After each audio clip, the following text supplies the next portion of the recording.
Shut up, Wesley.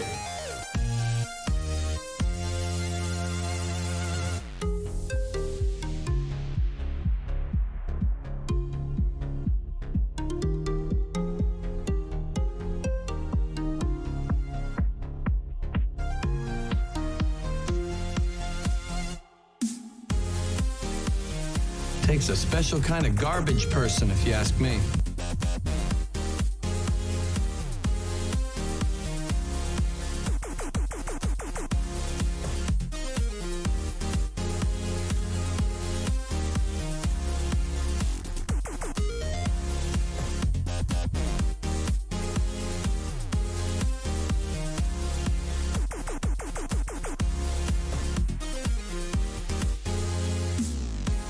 My God, who makes these things? Okay, this is a hostile work environment.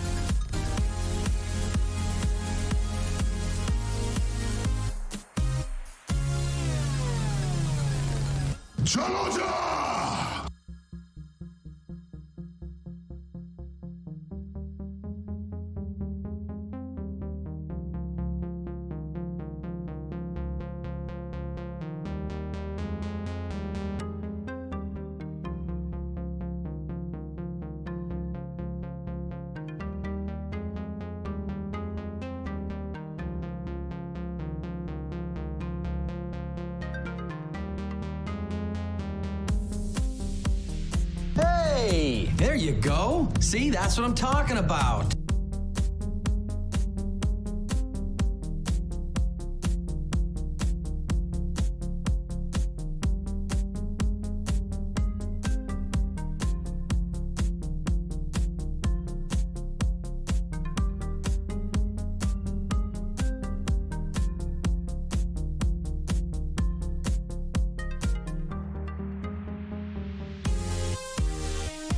I am awaiting my dinner. This has caused me to become displeased.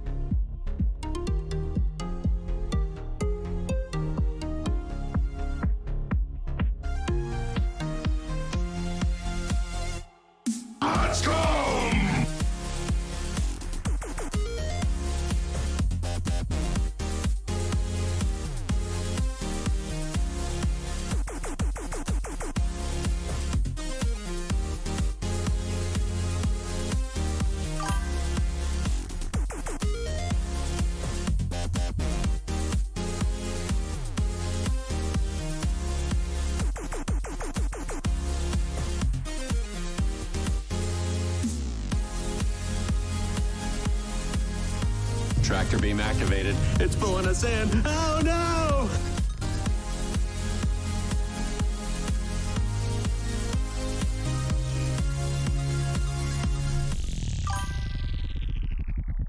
Now entering Glory Hole.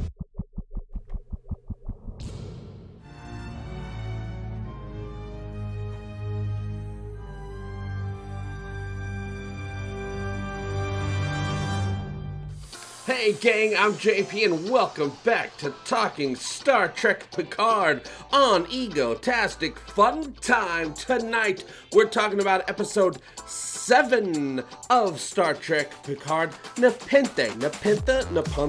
NEPENTHE is how I say it. What's up, self-loathing? Thank you very much for those super chats. You're keeping the lights on here.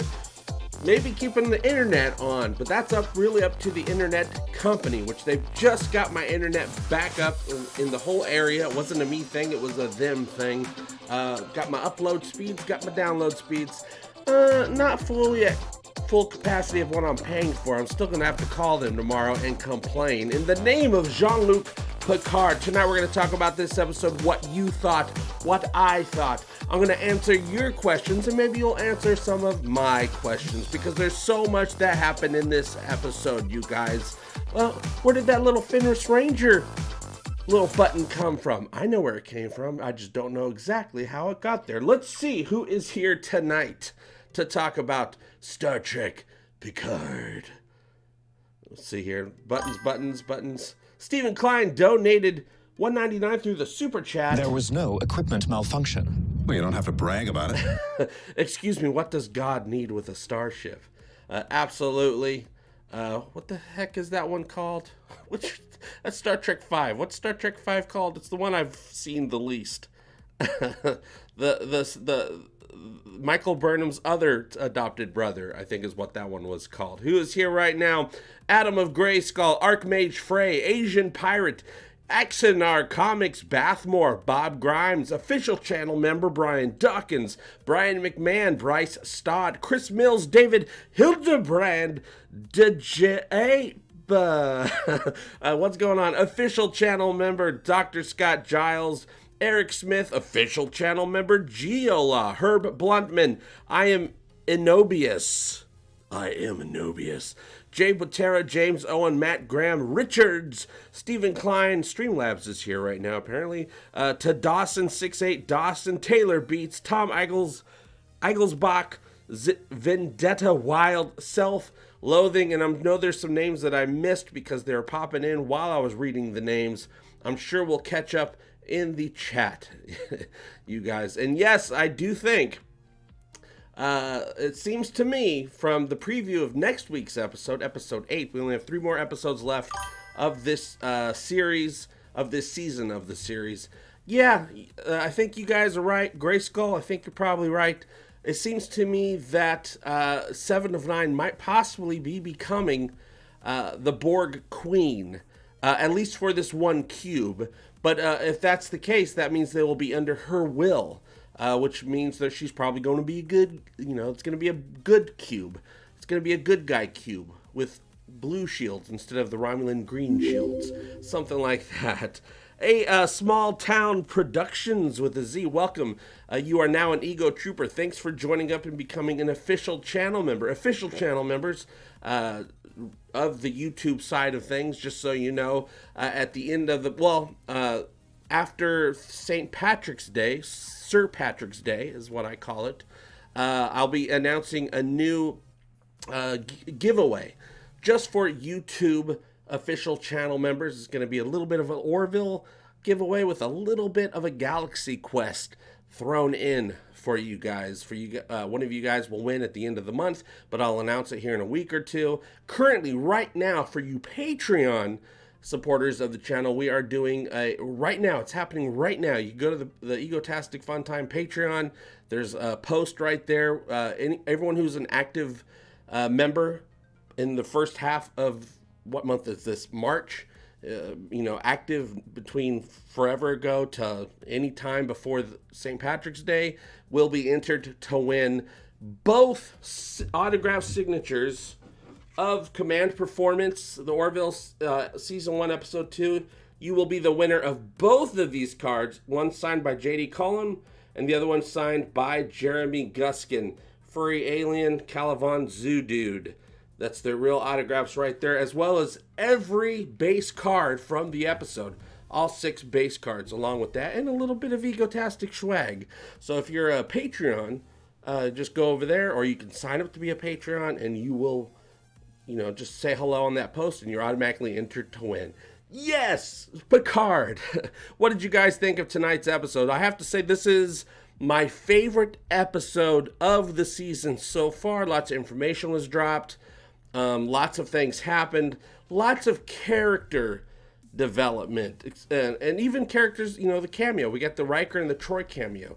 They didn't just show up, and actually no cameo of anyone in this series has just shown up. They always had something new to say. We get caught up on what they've been doing all these years, what's going on in their lives, and we very much got that with Riker and Troy and their daughter Kestra.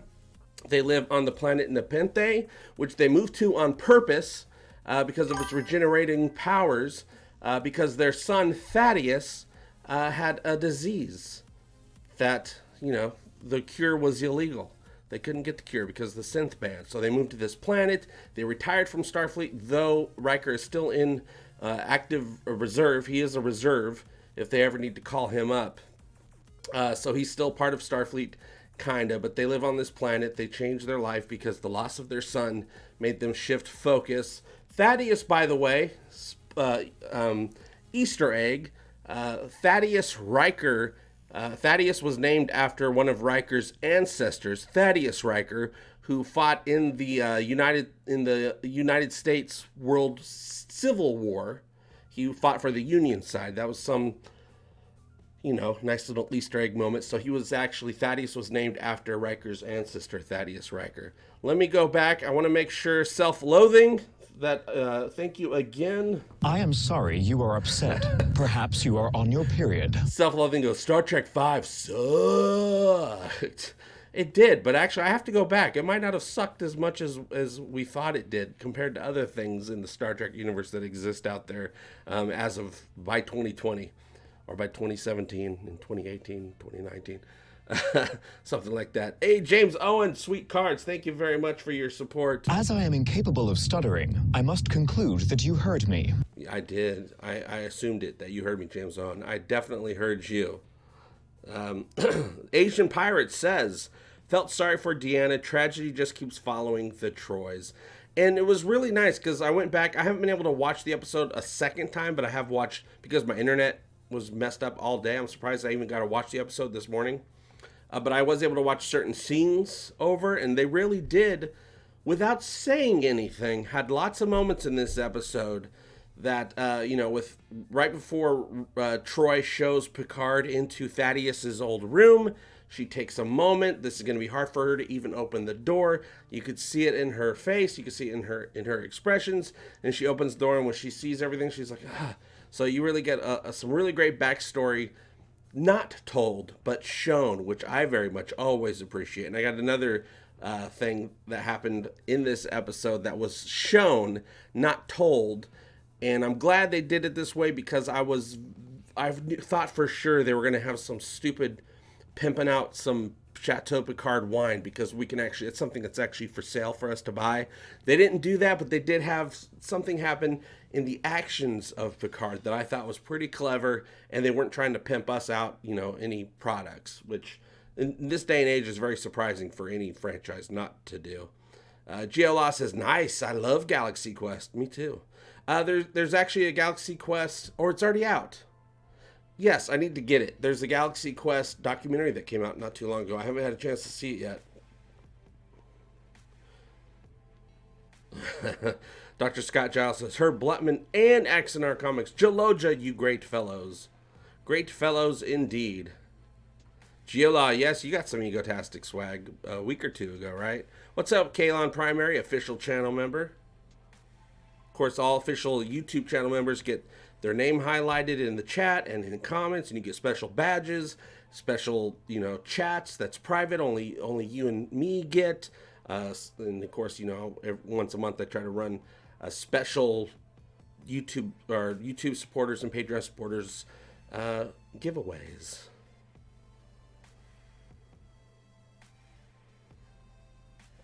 The Grumpy Diabetic. I love the new Star Trek. I just don't know why they didn't center it around the Enterprise. They're focusing on some ship named the Orville.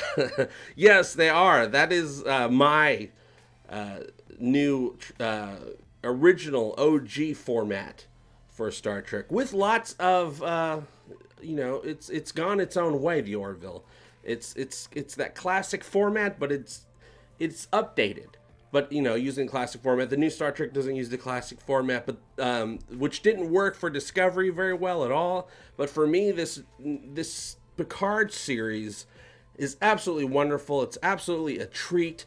And it's going to be the last of its kind. You're not going to see a series like this ever again. This is just a one-time event. I don't see how CBS can ever create another Star Trek series like this series that people are going to latch on to, because it's not going to have the history of these characters that we're catching up to. It's not going to have the level of actors in it. It's not going to have this rich tapestry. Ooh, tapestry, you get that reference? This rich tapestry to draw from. Any other show that they create isn't going to be anything like this. Whatever they create in the future might be good. It might be absolutely horrible, but it will not be this. This is lightning in a bottle, and once it's gone for good. And what happens to Star Trek after that? I don't know. I don't know if it's going to have the capability to replicate this one series. It's just they just happen to get all the right ingredients for this one series. I don't know if they can ever do it again. Galaxy Quest does need a sequel. Galaxy Quest is getting its own television series on Amazon Prime, but it'll probably be a year or two before we even see anything from that, but it's being developed. I'm pretty sure they're well into it at this point. 7 of 9 spinoff would be awesome. I loved that Elnor was able to call 7 on that little device that she gave Picard, but I went back and watched. I didn't watch the full episode, the previous episode, The Impossible Box, because I'm like, well, where did he drop that off? When did he leave that little Ranger button on the cube? I didn't see any place where he specifically left it. I was watching his hands the whole time, and it was not in that trajector room or near that trajector room. It was in a hallway type area, and it was just there. It's definitely his. It's the one that he when he was running around, he must have left it or it dropped out of his pocket, because he was fumbling with his pockets at one point. But I haven't seen a scene that actually I'm like, oh, that's the moment. So it might be a point where we find out later on in an episode or two when Picard meets back up with Elnor, which of course will happen at some point. Cardinal Sin. We must return to the dance. The night is ours. JP, there's plenty of ego, just no fun time in it. So I try to have the fun time and the ego time, but sometimes you got to give a little more ego, a little less fun time, sometimes a little more fun time, a little less ego. Self-loathing. Shut up, Wesley. Shut up, self-loathing.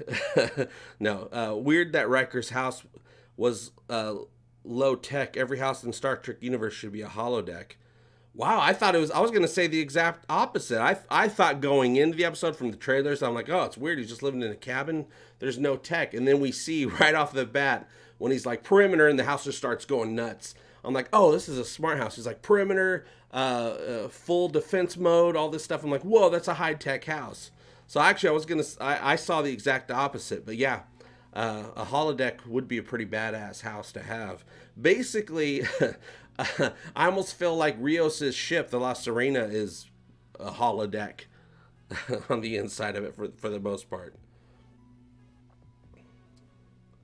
Age of Empire, I believe the little beacon that Eleanor activated, it was given to you by 7, because the next week's episode, when she arrives on the cube, the first thing she asked, where is Hugh? Oh, yes. So maybe that wasn't Picard's.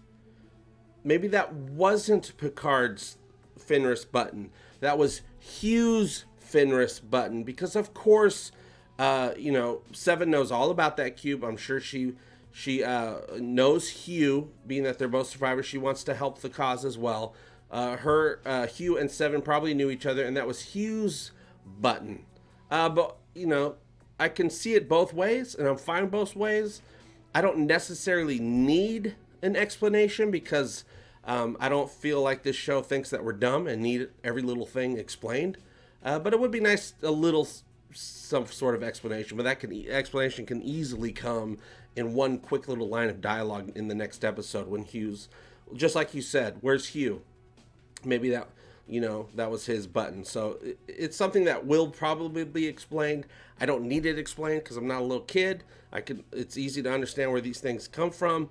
But hey, we'll see. I would like a little bit of an explanation. I would like to know if that was Hugh's button or Picard's button. And if Picard has the button, that means he still has the button, which means, he can still call 7 over. But now if he calls 7, is 7 going to be a Borg queen? Oh, well, if she is, and she's a good guy, because she's the queen, it's her will. She doesn't become one of the Borg. She becomes the Borg. She is the Borg, and the Borg become her, right? So if he pushes that button, instead of a Fenris Ranger ship showing up, it'll be an entire cube showing up. That'd be pretty badass. I'm guessing all the tens of thousands, 5,000s of Borg drones that are on that ship that are just there, that they have not been reclaimed yet. They're just in stasis. I'm sure they're going to be all woken up. The Q is probably going to start regenerating itself, and it'll be at full capacity and just start, going off and tearing a new one in the Romulans' asses or something like that. We'll have to wait and see. Self-loathing. You ever see a picture of a caterpillar pupa? Come on. But it was the thought that counted. But it was the thought that counted. Exactly. Twas the thought that counted. Yeah, he had the fence perimeter, but no replicator or computer interfaces, and was cooking his food outside and growing his food. Well, yeah, lots of people like to do that when they have yards and they're retired and things like that. I'm sure he did have a replicator. They replicate clothes and tools, all the kitchen supplies, but apparently everyone on this show has mentioned at some point that they don't like replicator food as much as they've said it like 4 or 5 times. Like, it's not as good as the real thing. It's I don't like the replicated chocolate chip cookies. So when people get real food, I'm sure it's much more preferred than the replicated foods. But yeah, I see no reason to believe he didn't have everything you would think of, replicator and all that good stuff. But why use a good replicate? Why use a replicator for some? Why use a microwave when you got a perfectly good oven right there, right? That's basically the analogy. That I wouldn't. Well, I'm lazy. I might still use the the replicator. Self-loathing again. Oh my God. Oh God. My God. It's so good. This is unbelievable. It's so good.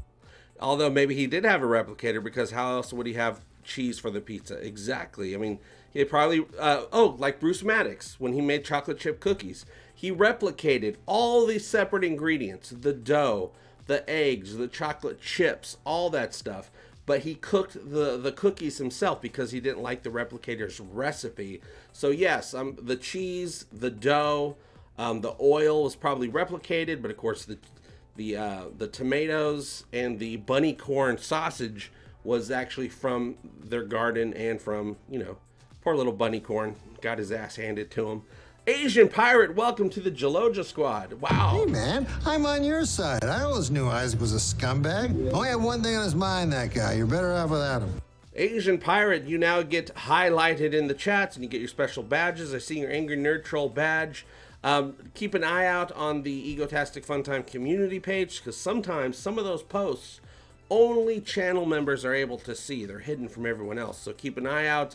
I'll be announcing the giveaway for the YouTube official members here in a week or two after I announce the Patreon winners of the signed cards.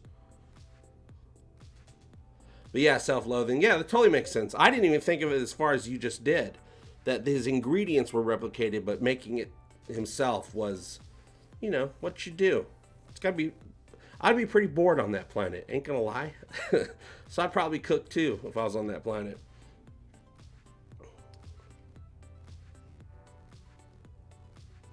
The replicator argument was started in DS9, and Ariam Timer always cooked himself. Or it's split up. Remeter always cooked himself. Yeah, I like that. Where I always thought the replicator wouldn't be as good as the real thing.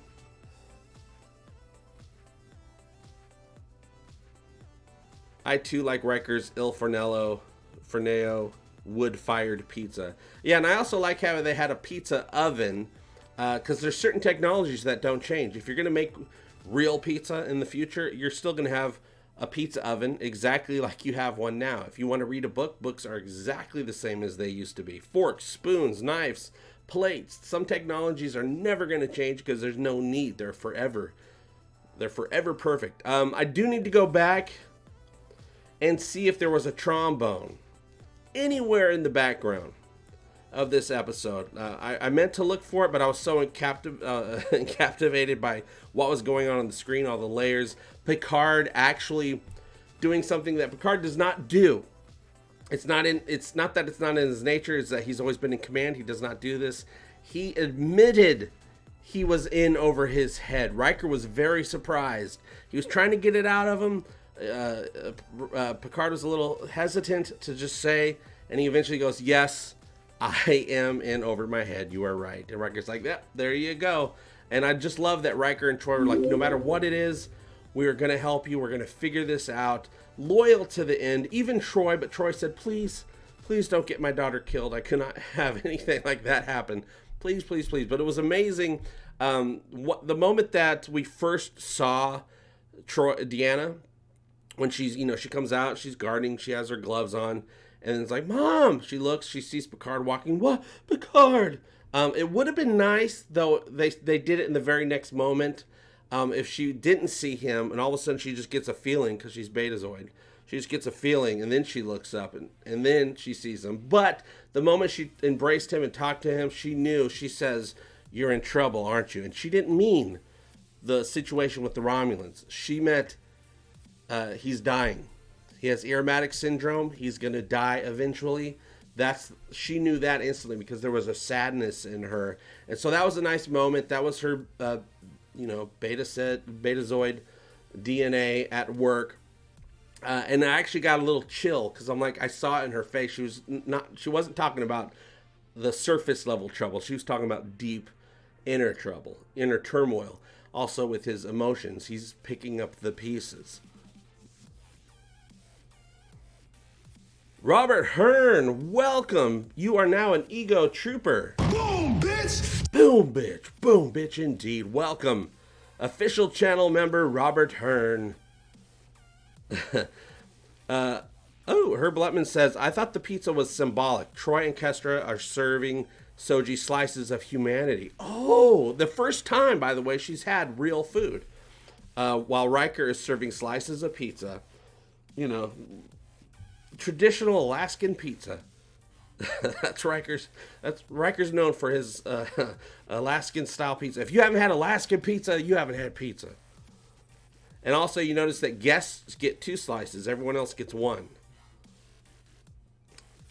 Good morning, Pesky Krogan. Pesky Krogan is chatting in from Australia, you guys.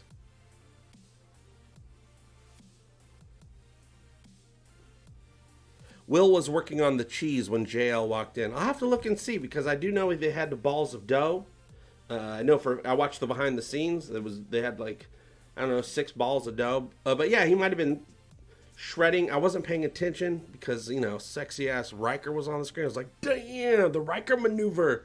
I also have to see if he actually does a Riker maneuver. When he sits at the dinner table, does he do a Riker maneuver or was he already sitting there? And if you guys don't know what the Riker maneuver is, I'm sure you do. Look it up if you don't. Cardinal Sin. That's what I'm talking about right there on that phone. I haven't seen it yet. No spoilers, okay, JP? This episode? You haven't seen this episode? This whole stream is going to be nothing but spoilers. Stephen Klein. Boom, that's what I was talking about. It's true, he was just talking about that. Prediction, Q will cure Picard. I'm not going to say anything against that prediction because Q's done it before. And Q has to show up at some point. It's ridiculous not to have Q show up. I always thought it was ridiculous that Q never made an appearance in any of the TNG films. He is that important to the entire story. He's just as important as any other character in TNG to me because the entire humanity hung in the balance. It was on the shoulders of Picard and the crew to prove that humanity deserved to exist to Q. And it was all 7 seasons had to do with that. We'd forget, but he'd pop up every once in a while like, oh yeah, that's right, this is all a test. It's Kobayashi Maru test. That Picard passed, by the way. They said, oh, Kobayashi Maru, it's an unwinnable test. Picard's like, hold my tea Earl Grey hot, you bastards. And he did it. Rusty trombone going on in the background. Maybe out of focus? Maybe. I'll have to look and see. Speaking of out of focus, okay, there's that moment outside when Riker's cooking pizza and having that great conversation with Picard and something about, you see there's the wine bottle there. I knew they were going to have wine at some point because you could see it in the stills and you could see it in the next week on Picard type of thing. I was like, oh, they're going to have wine. Please do not mention Chateau Picard. Don't have a Chateau Picard bottle because that's ridiculous.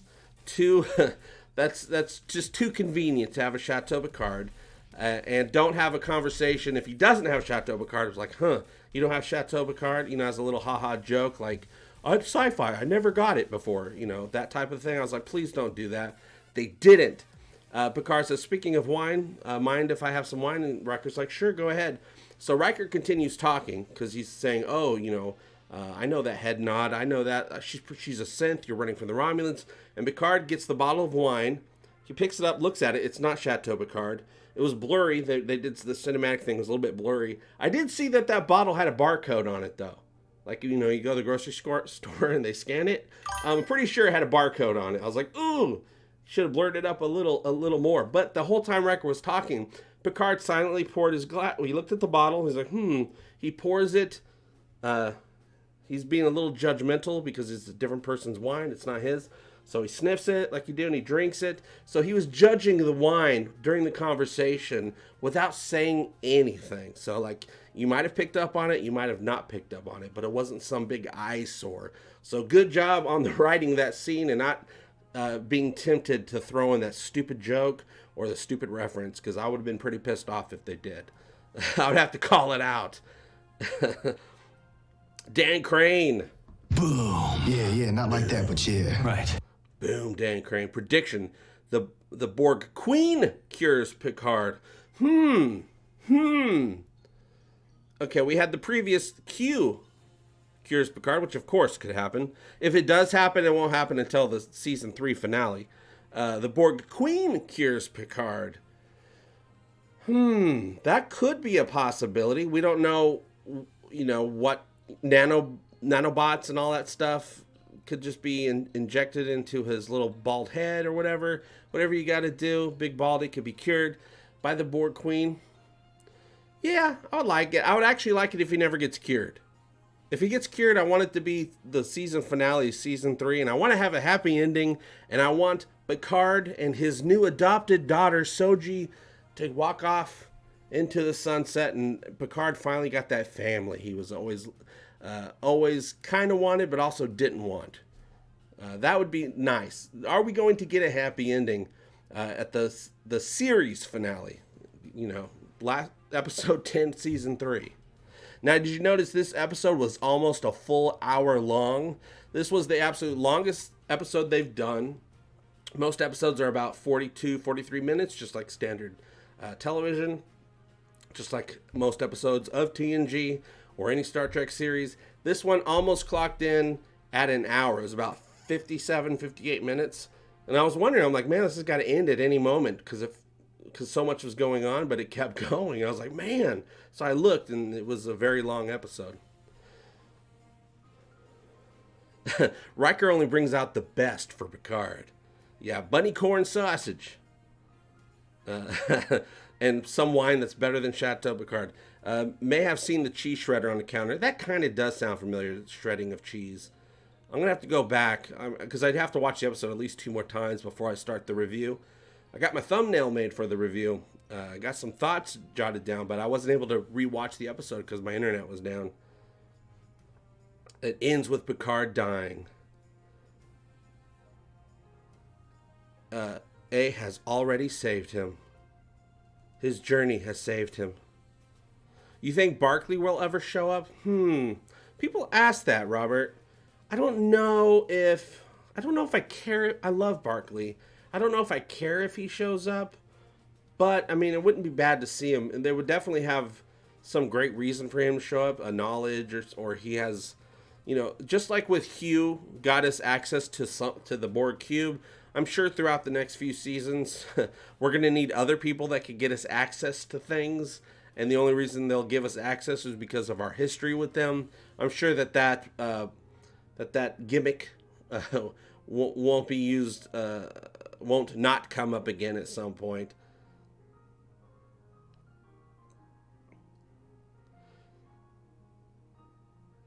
Riker looked like he was grating Parmesan cheese. Maybe he was. I got to go back. That kind of feels right to me. So did I hear right that the sets for Star Trek Discovery have been taken down and season 3 is its last? I have no idea. I haven't kept track of Discovery at all. Now that I'm in Picard mode, I haven't paid attention to Discovery news. I won't get back into Discovery until Picard is done. But also, I'm very much looking forward to getting back into the Orville. This is, we only have 3 more Talking Picard live shows. And then we go back into Talking the Orville. And then, of course, when Discovery comes back, we'll probably do some Discovery live shows. I don't know what day of the week they're going to air. It'll probably be the same. So we'll do some Discovery live shows. I don't know if I'm going to do full-on reviews of Discovery Season 3. Like, we'll do the live shows. I'll do something video-wise, but I don't think I'm going to review full episodes, because reviewing Picard is great because I'm enjoying it. I don't know if I'm going to enjoy Discovery enough to be passionate about doing, hardcore reviews for it. Plus, I like to stay with stuff that I love. So we'll talk about Discovery. I might review certain moments from episodes each week as it comes out. Don't know if I'm going to be going full blast like I've been doing with Picard and the Orville, though. But you guys probably don't mind. We'll still be talking about it, though. It just probably won't be full episode reviews. It'll be moment reviews. Or maybe I'll just do, reaction videos. Like the moment I'm done watching an episode. Man of San. In the dream at the very start of the series, Data showed his hand of cards, and they were all queens. Oh, I forgot about that. That was a big deal when it happened. 5 queens of hearts.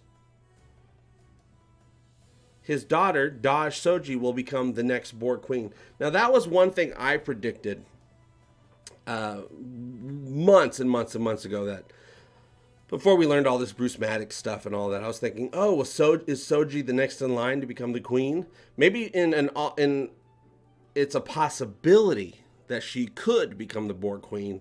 Maybe 7 changes that, but it's a little soon to have her path changed. It kind of felt to me that when Rhonda said, oh, you're the destroyer of worlds, when she called out Soji as the destroyer of worlds, I kind of felt that meant she was going to be the Borg queen. That might still be the case. They're just getting there in a different path than what we originally thought. But yeah, I can see that for sure. Furnace Prime says, I would love to see more TNG characters. We definitely are. It probably won't be this season, though.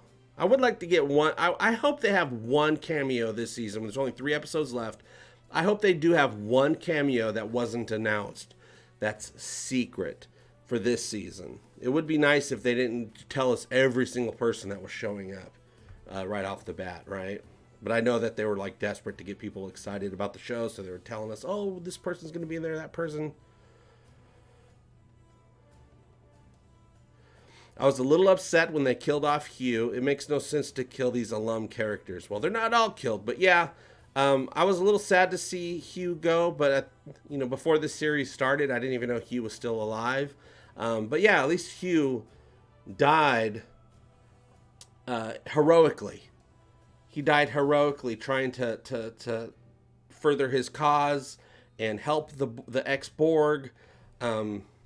Now, it was obvious, though, that the Romulans, after everything that happened in this episode, the Romulans don't care about the XBs at all. It was just part of the treaty that was signed between the Federation and the Romulans so that Hugh can do his reclamation project.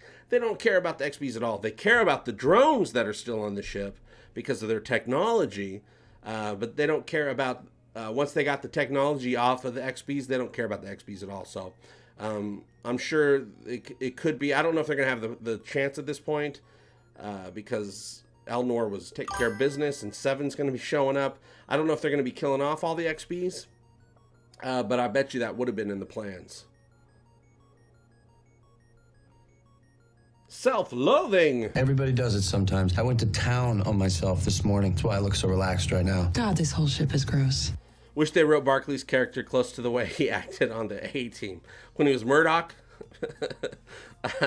I love Murdoch. I like Murdoch way more than I loved Barclay, even though I love Barclay. But yeah, I'd love to have crazy Barclay show up instead of Tilly Barclay. Barclay was the original Tilly, you guys. Hiroshi loves you. We need no longer fear the banana. Does it work on all fruit? What about salads? She is a hidden Borg queen was my favorite theory. Yeah, that's what I was thinking when it came to Soji or Daj. At the time, we didn't know there was 2 of them. I'm still sticking to my theory that Dahj and Soji are not just Data's daughters, but Lore's daughters as well. I'm thinking Bruce Maddox took a scoop of Data, whatever he can muster at the bottom of the barrel, because there's hardly any there. You know, the best part of the ice cream is the last sip. Puts that in there, seeks out where Lore's disassembled body is at, because we don't know what happened to Lore yet. Lore is totally going to be coming up at some point, not necessarily on screen, but he's going to be talked about, or his disassembled body's going to be there. Bruce Maddox wants a shortcut, especially after the ban. We know that Bruce Maddox is the type of guy that would look for a shortcut. That's what he was doing in The Measure of a Man. So I'm sure he's tried to find Lore's remains, which might have been hidden very well somewhere because he was dangerous. Got big old scoop of Lore's android goo, put that in the batter, mixed it all up. One of the girls got some of Data's, both of their essence, really. The essence of Data that was in Dahj was pushing her towards Picard. The essence of Lore that's in Soji, I'm sure the essence of both of them are in there. But perhaps there's a little bit more essence of Lore in her that did not push her towards Picard. In fact, was like, I don't trust Picard at all, which was the exact opposite of Dahj. Despite what she went through, there was nothing inside of her pushing her towards Picard, so it could be that that's Lore's part. Lore's like, I'm pushing forward. Maybe Data will fight. Data's essence will fight. We have the battle of the essences. Data's essence will fight his way through to get Soji to, come through and trust more. But I don't even think it's needed. I think Picard has everything it takes within him. The compassion, the patience, the wisdom, all of that. He has everything he needs to get her to trust him. Hopefully he doesn't do something, or she assumes he does something that breaks that at some point. But of course, that's how things are written, so there's probably going to be a point where she's like, I don't know if I can trust you anymore. And he's like, Soji, please. I'm awesome. Didn't you hear I was a great captain, the greatest captain? Self-loathing. Love is the fish hook that hooks the fish. What's your prediction on why the Romulans want all these Borg parts? Well, some of it has to do with them turning a profit, or at least that's their cover. This cube might be their cover business. I think they're using the technology to build something in secret that we haven't been shown yet. Also, just because Narissa is working for Commodore O doesn't mean that Narissa is representing Commodore O the way that Commodore O thinks she is. Commodore O is part of course, the Zhat Vash, the super secret Tal Shiar of the Tal Shiar, and their knowledge of whatever the hell happens if synths are allowed to live. Narissa is probably working under her, but I think Narissa's doing her own thing. I think Narissa is really, really a bad guy to the bad guys, and she hasn't been exposed yet. But I think they're probably using the technology to build something, to build a Romulan Borg something that's badass and evil. I think it's all on the side. That's all to come, whatever's going on there. But the Romulans think they have this knowledge that Siths are going to destroy the universe. It's the same storyline as Discovery, just done a lot better so far. We'll have to see. Though, when we see Commodore O give Dr. Jurati the information through that mind meld, everything I saw in there as far as something being exploded and destroyed and planets being destroyed only was Earth, in my opinion. I don't know if it was Earth, but it seemed like it was just images of Earth being destroyed. The Zhat Vash, the Tal Shiar, they wouldn't care about that. Maybe they were just giving Jurati a piece of the information that would mean something to her, I guess. Also, I know that we didn't get all the information. The information she was given is not something that we got little images of it, but we don't have the full understanding of what was passed on to her, besides just a bunch of, the opening scene to Terminator 2. So I don't know exactly what the Romulans are doing, but I think half of the Romulans think they're doing the right thing, and then there's another side of the Romulans that are doing the wrong thing and know that they're doing the wrong thing, and they're betraying the good guy Romulans, who we think are also the bad guy Romulans. It's all crazy. It's a very layered show, but I think the bad guy Romulans are not the bad guy Romulans, except for the bad guy Romulans that are the bad guy Romulans. Hopefully that makes sense. I'm sure it didn't. If Hugh died on the cube and Seven becomes queen, maybe she'll reactivate, assimilate him. Ooh. Will he? Is that even possible? Maybe, because is he dead? He seemed like he was dead. He did the whole I'm on a TV show or in a movie dying where he goes, which is how everyone dies in movies and TV shows. He did it perfectly. Is it too late to assimilate him and bring him back into the Borg? I don't know. She's going to be showing up just a few minutes later. This is going to be, the next episode is going to be picking up just a few minutes from where we left. But I'd love it. I'd love it if we could bring Hugh back as, what is he? 5 of 3? Or is he 3 of 5? Third of 5? Is he third of 5? I think that was his original designation. I'm trying to remember. What if she brings him back? And we see him back in his TNG Hugh gear. That would be amazing.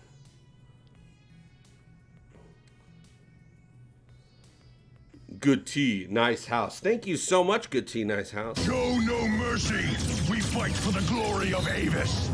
What's your opinion of the scolding Troy gave Picard? Okay, yes, I love that scene, and here's why. Picard isn't her captain anymore. She's in her home. She has an understanding after she talked to Soji and really understood where Soji's coming from. And, she's a counselor. She always understands the emotional side a little bit more than anyone else. Picard was kind of being Picard, thinking, oh, this is Soji's one of my officers. He was kind of in that mode. And Troy's like, no, this girl has gone through something. She's not a soldier. She didn't sign up for this. You need to be Jean-Luc Picard, the compassionate, patient person that you were, and see where she's coming from, and realize this is not a ship that you're in charge of. This is not a crew you're in charge of. This is real people with real stakes, and her entire life was just flipped upside down. And she might have to move to Bel Air to live with her uncle. But no, I liked it. I thought it was great. And she did it in a wonderful Troy way, where she did it with love, and she got through to Picard. And Picard's like, yeah, I get it. And my favorite line in this episode was with Troy and Picard when they were in Thaddeus's room, and Troy said, I'm not as brave as I used to be. And Picard says, well, that means you're becoming wiser. Loved that line. That resonated with me as an individual as a person in my own life. As I've gotten older, I'm less brave than I used to be, but I see things much differently than the way I used to see things when I was younger. So that line stood out to me more than any other line. It was just a simple thing. It could even be considered a throwaway line. But that absolutely resonated with me. I loved Troy in this episode so much. I loved it when she said, hey, pretend that our dining room... Was it she that said this, or was it Riker? I think it was her. Pretend that our dining room table is the ready room, and we're having a ready room meeting. And it kind of played off a little bit like a ready room meeting when they were bouncing ideas off of each other, because Picard was always doing that. Picard was always taking opinions from everybody in the room, especially during those ready room and meeting room scenes in TNG. Everyone got a say. Everyone had something to contribute, and he took all the information and considered it and put it, whether it's going to be part of the plan or not when he was developing the plan. So I was brought right back to that moment, except for it was in this nice cabin with some pizza and some, cooked up BUNNYCORN parts. Absolutely loved that scene. It really put me right back into TNG. Just, much different aesthetic. Philip Marvell. Yeah, next week's episode is called Broken Pieces. Oh, here's some new ones I didn't know. Oh, wow. They're doing a tribute to me. Episode 9 is called Etienne Arcadia Ego, Part 1. Oh, and the next one is also a tribute to me. Yeah, that has the... Oh, okay, I get it. I get it. The ego, but no fun time. Yes. Etienne Arcadia Ego Part 2. Wow. First off, CBS, we've had our differences in the past, and we're definitely going to still have differences in the future. Thank you for giving me a break from scolding you all the damn time with this one series, but I'm pretty sure we're going to be clashing again for future Star Trek series, maybe even this series, because I don't know how the writing is going to go in season 2 or season 3. But thank you very much, CBS. I appreciate the little shout out. Yeah, broken pieces, which to me, that phrase broken pieces has always been part of this series since the very first episode, because this has all been about the overlying theme throughout the entire thing has been Picard picking up the pieces, which is what you see exactly being played out in the very metaphorical theme song. The theme images, there's pieces coming out of the sky, different pieces from all these different things. At the end, they all come together to form Picard back together again. So maybe we're going to find out a little bit more about broken pieces. What are those broken pieces? Geolaw says, McFarlane will never leave the Orville. I don't think he'll leave the Orville either. A lot of people were worried because he has this new NBC deal that he's going to leave the Orville. I don't think his interest with his new deal is to do more acting. Getting away from Fox was to do more acting. The Orville certainly is the starring role for him with a huge fan base. The Orville will likely have a longer fan base than any other thing he ever comes out with in the future. Any new thing. He wants to do a lot of variety shows and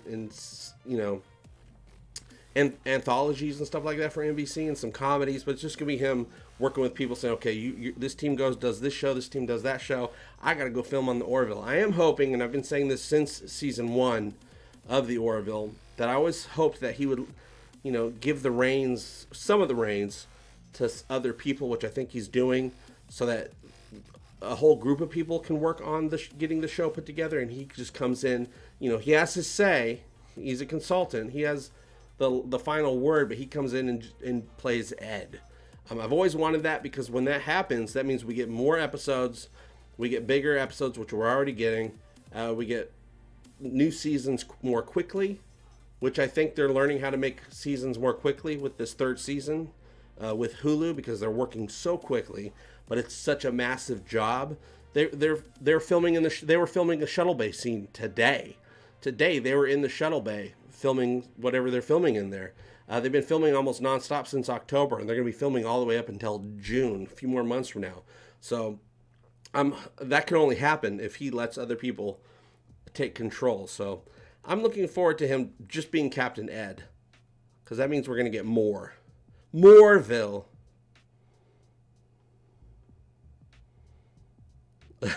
Yes, the picture of Picard with baby Thad was a very nice touch. I could see a little bit of Photoshop in that picture. It was pretty good. It was a pretty good picture. I use Photoshop a lot, so sometimes I'm like, oh, that's a little bit Photoshopped. It was very nice, but it was also a nice little added touch, character-wise, that he thought he first met Thaddeus when he was about 5 or 6. Troy's like, no, that was the second time you met him. Here's the first time you met him, when he was just a little baby. So that was a little nice touch, too. Picard, his life was so busy at the time that he forgets these things. Ooh, Etin Arcadia Ego. Even in Arcadia, the reference is to death. Ooh, I believe that. Death. The death of everything. The death of Picard. Nepenthe is a Greek word that means like without sorrow. It's like believed to be like a medicine or a potion that takes your sorrow away, that heals you. Which is what the planet Nepenthe kind of did for the Riker Troys. And it also helped heal Picard a little bit, seeing his friends, getting the advice he needed. They helped ground him, helped him realize that he can't do this alone. But also he was revitalized. That moment at the dinner table, when he was talking to Soji, he's like, I have a mission. I am now alive. I was waiting to die. I was just marking time. But now I have a mission. I am alive, and there's no chance in hell, not even you, that anyone's going to be able to stop me. Which, of course, is a line that we've heard in the trailers, but they they cut it up a little bit, which is actually very awkward. It means in the trailers it always said, which means there's not a chance in hell they can stop me. But now we know he was actually talking to Soji, that there's no way in hell that anyone, not even you, can stop me, because he has found his call, right? His reason for being.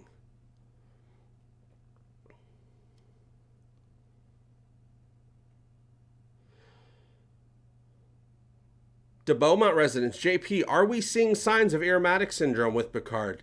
Yes, we know that he has the syndrome. His doctor from oh God, the hell is his other ship? I know his previous ship before Enterprise. Anyway, we saw his old doctor say, yes, you have a syndrome, brain syndrome. He didn't say aromatic syndrome, but we know it's aromatic syndrome. And that's where his dreams have been coming from. That's where his mood swings have been coming from, as well as some other things. We haven't really seen too many signs of it, except for maybe when he got to the Borg cube and he had that panic attack and he started flashing back and, a little PTSD moment. A little bit of that was probably from his aromatic syndrome, but as I've always predicted, because it's been like 3 or 4 episodes of them not even... Once they mentioned that he had the syndrome and he was dying... once they said that, we haven't had any inklings of it ever since that moment, which was, I think, episode 2, right? Or was it even episode 1? It might have been 2. We haven't seen it since that moment. So I always assume at some point it's going to be coming back. Things are going to be getting worse. His dreams are going to be getting worse. Q might show up in those dreams. His dreams are going to be getting worse. His mood swings are going to be getting worse, going up and down. Maybe something will be able to be done that when things are getting worse, maybe, like you said, the Borg Queen, 7, can heal him. Maybe she can't heal him, but she can she can bring it back a little bit and help him, help alleviate the symptoms, things like that. But he is going to be getting worse and worse and worse as the series goes by. Whether or not he gets cured, fingers crossed. Maybe the cure is with the synths. Synth technology might be able to cure him. We'll have to wait and see. Self-loathing. Hobo clowns are the most dangerous because they're hungry. Seth is God.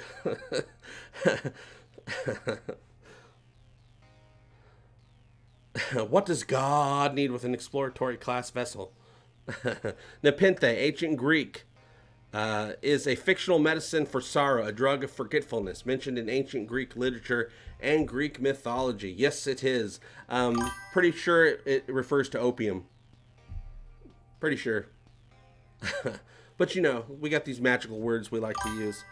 It was probably opium that was being referred to in the books that it was in. Hiroshi loves you. Okay, I quit right now. I cannot work here anymore. Is aromatic syndrome a late effect of assimilation? I don't believe so. He got aromatic syndrome. I mean, it could be, but I mean, other people have gotten aromatic syndrome that have never been assimilated. So I assume it doesn't refer to assimilation. But Picard got aromatic syndrome in All Good Things, the series, the TNG series finale, part 1 and 2, when he was the old man in his vineyard at this age. That took place at this time that we're at now, near 2399. He was in his field. Geordi shows up. Hey, blah, blah, blah, Captain. And he had aromatic syndrome. He was having delusions and mood swings and stuff like that. And this is the same thing. That was, of course, was an alternate future that didn't quite play out that way. But in canon, it said that more than likely Picard would get aromatic syndrome at some point in his later life. Self-loathing. Yeah, I like that. That's good. Yeah, you look like the guy who's on the list because you know the DJ. Self-loathing knows the DJ, you guys. I will pray to Seth tonight before bed. Absolutely, he might hear you. JP, how long till the Pornhub version of Picard comes out? I'm sure it's been out. Dickard. Star Trek Dickard. I'm guessing at least 3 months. We should have it. Jake Krause. Let's go! No, Jake Krause, not as of yet. I'm on pins and needles waiting for some sort of announcement. Any rumor, unless it came out today and I didn't have the internet to find out, any rumors on a specific drop date for Orville Season 3? No, not that I know of. They said late 2020, so fall was what they kind of made us feel like it was going to be fall of 2020, September-ish. Seth MacFarlane said there's a possibility it might be ready to start airing in August, but I was just like, maybe it'd be nice, but really probably September. I already know some of the episodes are done, just not effects-wise. The effects is what takes the longest. I mean, their production schedule for Season 3 is double what it was for Season 2. They're filming for twice the length, a lot, but it's the effects take forever, especially since this season, every episode is supposed to be at the level of the Identity Part 2. Identity Part 2, of course, as we know, Emmy-nominated episode. The effects were crazy. The quality of that episode is supposed to be the quality of every episode in Season 3 because their budget is so huge and they have a much bigger production crew and a much bigger production and a lot more studios that they've taken over at the Fox lot. Yes, this is still a show that is filmed on the Fox lot. That has not changed. Even though it's on Hulu, it's in conjunction one way or another with Fox.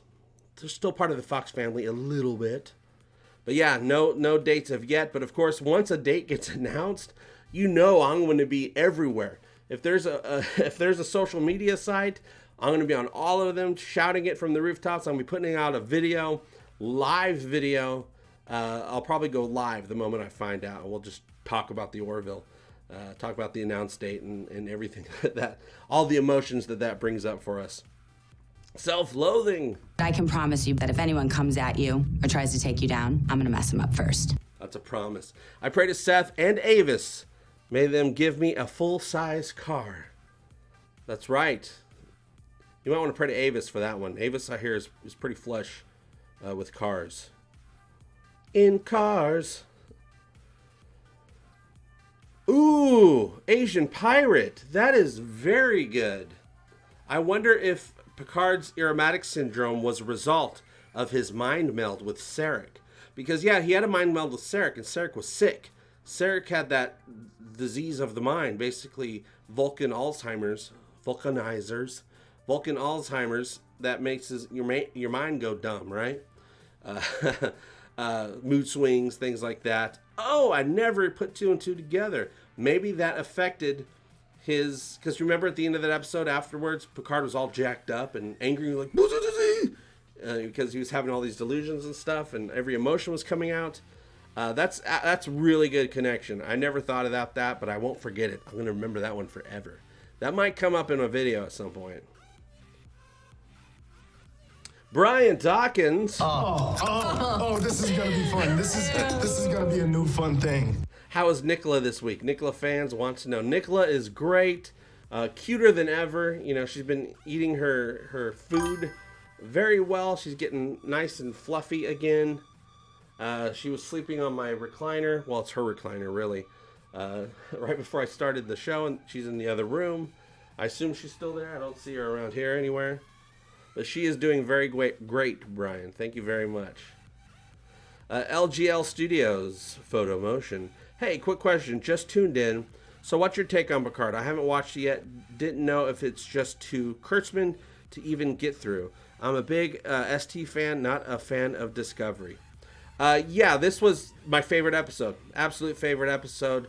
I'm guessing Nepenthe kind of reminded me a lot of whatever that planet was from Insurrection. You know, that nice, beautiful planet. Southern California, the foothills of Southern California. That planet, you know, the mood where Picard is just like, you know, hanging out and getting groovy a little bit on that Insurrection planet. Had a little bit of that tone. This was a beautiful episode. But I don't know, if you're seeing Kurtzman in the series at all, then you might see it in this. It's hard to say. I see it all through my own lenses, whatever people are complaining about on the internet lenses. So it's however you're seeing it, whatever lenses you're wearing might be how you end up seeing it. So for some people, it might take a couple of years, just like with Enterprise. get over things, then you come back and then see it with new fresh eyes. Maybe you'll like it, maybe you won't. But yeah, my favorite episode so far. So many layers, so much character, which is what I'm coming from this series to this series with from a writing perspective. The writing for me and the characters, the work done on these characters has been amazing. A couple of iffy moments with Raffi. Some Raffi stuff I haven't been very comfortable with, but this episode, Raffi was great. Every single person in this episode was superb. They didn't annoy me at all. Not a single person. Allison Pill, who plays Girardi, was great. Rios was great. I was a little like when Rios said, "I brought you down here because to Girardi. I brought you down here because I think Raffi might be bugged, might not even know it." I thought he was trying to fool Girardi, but I don't think he was. I think he really does think that Raffi was bugged. So I was kind of like, I'd hate to have a scene that goes nowhere. The Baku, JP. The Baku. I'm trying to remember. Were the Baku, is that the race that hates what's his nuts from Discovery's people? Is that the Baku? Is that the tar? Are the Baku the tar monsters that killed Tasha Yar? Asian pirate. Now entering glory hole. I'll get to that, Robert, in just a second. Asian pirate. My theory is anyone with a genetic defect for Irmatic syndrome, and that gene is only activated with repeated mind melds. Ooh, that's good. Yeah, because just because you have the gene doesn't mean you're actually going to come down with the syndrome. There's a very good chance that you will, but not everyone does. Maybe that mind meld is what did it. I absolutely, that's kind of mind blowing, right there. I never even thought about that before. That's a good question to put up. That's a good question, a good poll to put up on Twitter, you guys. Robert said, need to see some new Ferengi. Yes, we had Quark mentioned twice in episode 5, Stardust Rag, whatever it was. We see his name outside of Quark's bar or whatever it was. Quark's was one of the establishments that was there. I think it was the establishment we were inside in that episode where Bjayzl was running her operation, and then Mr. Vum told Rios, "Oh, Mr. Quark likes your credentials, vouches for you, something, something, something." So Quark was mentioned in that episode twice, but we have yet to see a Ferengi. You would have thought that we would have seen a Ferengi in that episode if it was a Ferengi bar. But yes, I'm sure at some point we're going to see, we're definitely going to see legit Borg at some point. I think we're definitely going to see a Klingon at some point. It better be the right kind of Klingon. It better be right. We know that Worf and Klingons look normal, but they better not be trying to pull some crap on and say, "Oh, there's different Klingons that look different." Nope, not that different. They don't look. So they better not pull that. We're definitely got to see a Cardassian at some point, a Ferengi at some point. We saw 2 Andorians a few episodes ago. That was pretty cool. 2 Andorian chicks. Wouldn't mind seeing some Orions, especially since Girardi is always smoking that traditional Orion vape machine, whatever it is. Anyway, it's Orion. It's an Orion snake leaf smoker.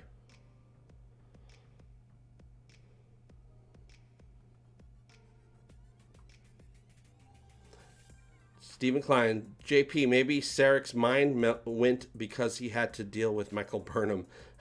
Maybe. I don't think Michael Burnham existed in the TNG timeline. I truly, truly don't. But yeah. There was lots of times when we had Sarek in this, the Sarek scenes in Discovery, where Sarek, a lot of times I'm sure Sarek was like, "Ooh, Michael Burnham, you drive me at the wall to the moon." The Borg freaking rock. Yeah, we're going to see some legit Borg, and I can't wait to see, some new Borg, because the Borg are going to look legit like they did, in First Contact, but even cooler. It's hard to, they've kind of, not everything looks so good when they try to revamp it, but I think the Borg are going to look pretty traditional from what I've seen. Oh, maybe we saw some Orions on Free Cloud. I'll have to go back and look. I was too busy staring at Bajazle, to be honest.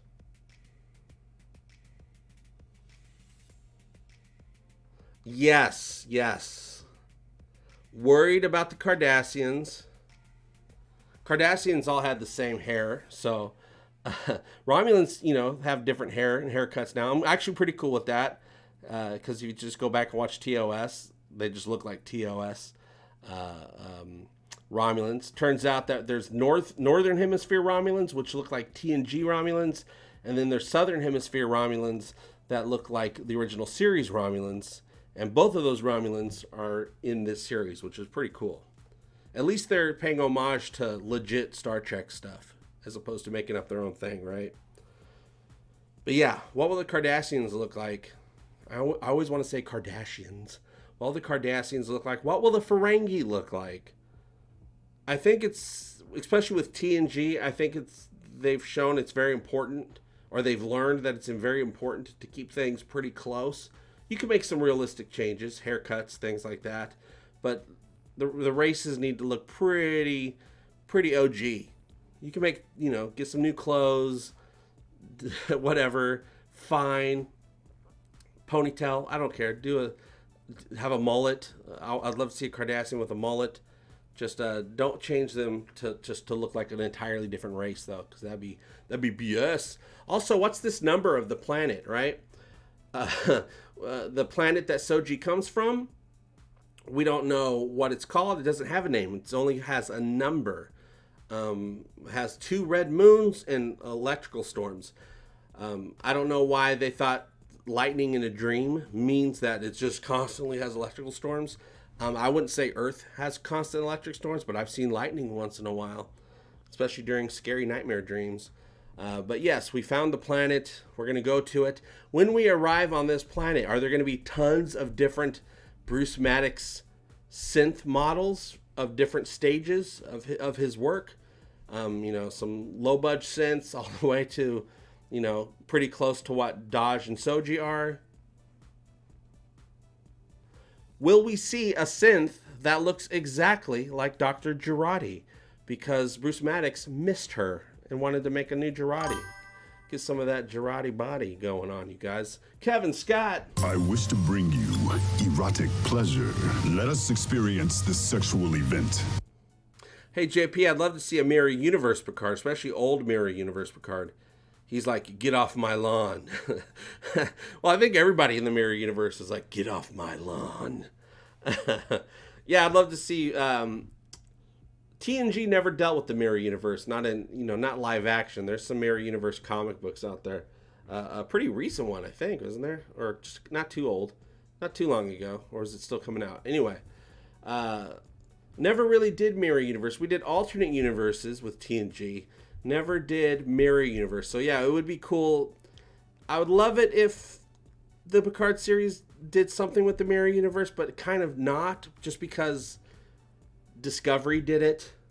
And I'm like, well, Discovery did it. I don't want to bring something that close to something that Discovery did into this series. We're already getting a villain, an unknown villain that kind of feels familiar to the Discovery villain, which is fine with me because they didn't do a good job in Discovery. Maybe this show can actually do a good job with it. I kind of like the idea of Discovery and the Picard series being 2 different timelines, which it very much seems like they are 2 very different timelines, but they're connected by a villain that exists.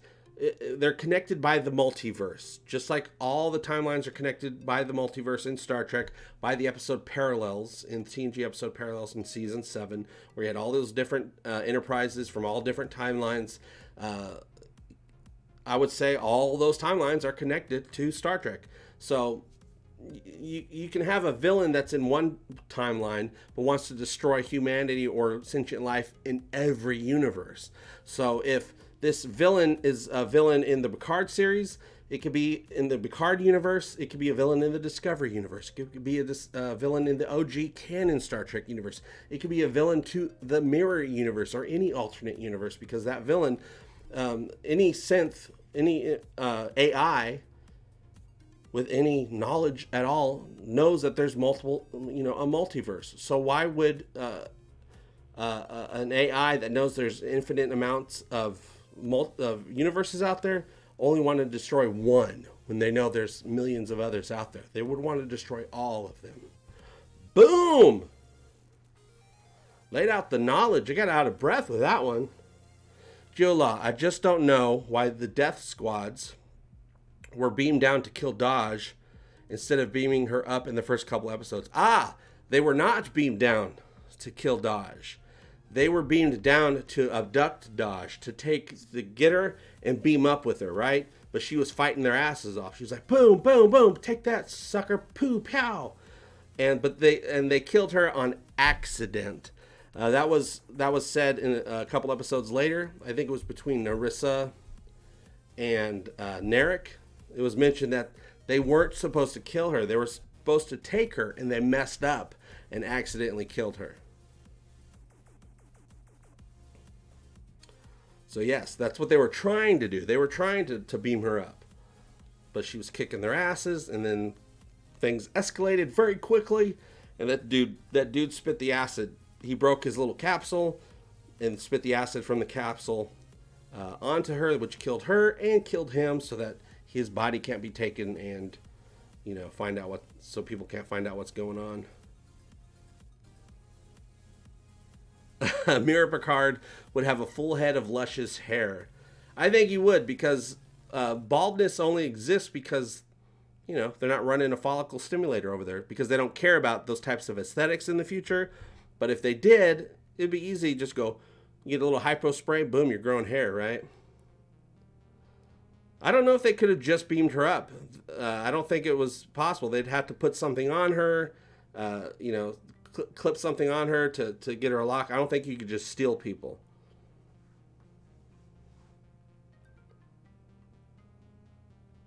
JP, do you think if the Delta Quadrant Borg show up on Picard, do you think they upgraded their cubes where the Federation weapons are no longer effective? Oh, absolutely possible. Absolutely possible. Janeway kicked their asses. She destroyed their entire gateway system that they had. So they're like, So like those of us that are left, we're gonna beef up, and we're gonna make it to the Alpha Quadrant some way, somehow, and we're gonna take care of business, because they should know everything about Federation weapons and stuff like that. Especially with everyone that they assimilate along the way with information.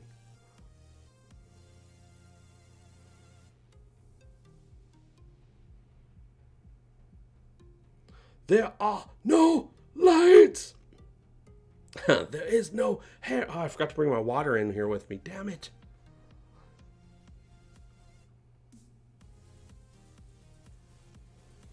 No, they got a lock on them. That wasn't a Federation planet. I mean, you know how Star Trek goes. People that don't want to be beamed up, don't get beamed up. And those that are part of your team and they say you got a lock, they get beamed up. I don't know what to tell you. That's just Star Trek. Otherwise, there was lots of times they could have just beamed bad people away from the situation, and they didn't do that. Of course, self-loathing. I would be happy to attempt sexual relations with you, Lieutenant. You guys, this is an important question. Self-loathing has brought it up, and I want to thank you, self-loathing, for having the courage to say what none of you other people have had the courage to say, unless I just missed it in the comments, which is also very possible, because there's a lot of people here, and now, I can only read so much, you guys. Self-loathing says, I'd like to know if Bruce Maddox took the time to make a sex bot. He absolutely did. He needs to make sure that Soji and Daj are absolutely passable as human. How can you do that without testing out, not Soji and Daj? I want to say that's gross, but when you think about it, it's not really, because they're just robots. Well, that's creepy in another way. But he's got to have that little area.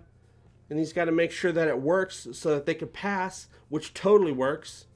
Because Daj's boyfriend didn't realize that she was a robot down there, but she is a robot down there. So yes, he absolutely made a sex robot, and I bet you there might be a sex robot down on that 2-moon planet that looks just like Dr. Girardi. Thank you, self-loathing.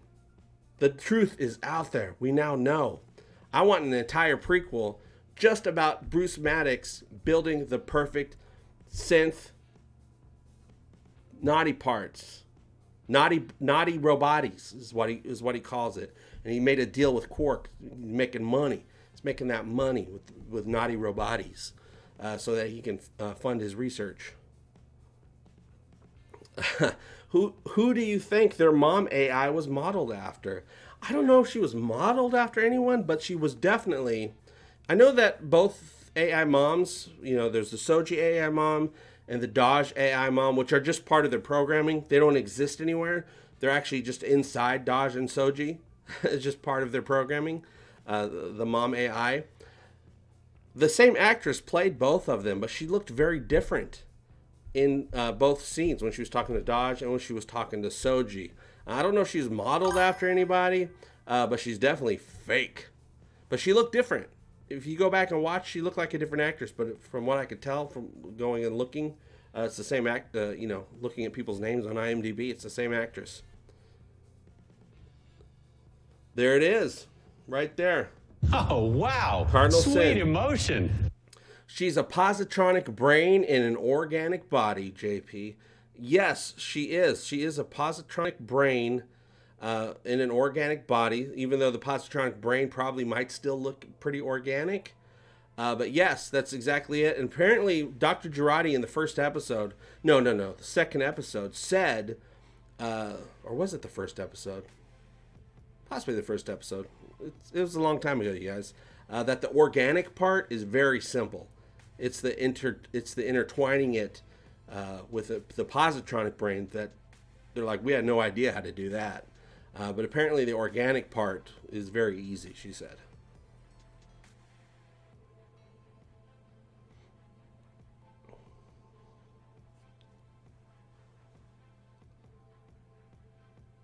So when Soji calls mom, who has been calling if the Romulans saw the length of each call? Ooh! Oh! Tim.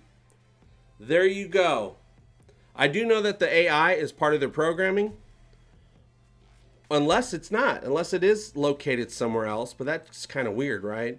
But Tim says, so when Soji calls mom, who has been calling, if the Romulans... How is it part of her programming if the Romulans saw that she's having that 70-second call?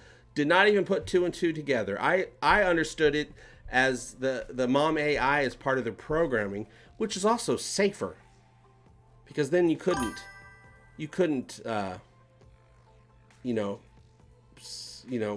disturb the call or intercept the call, right?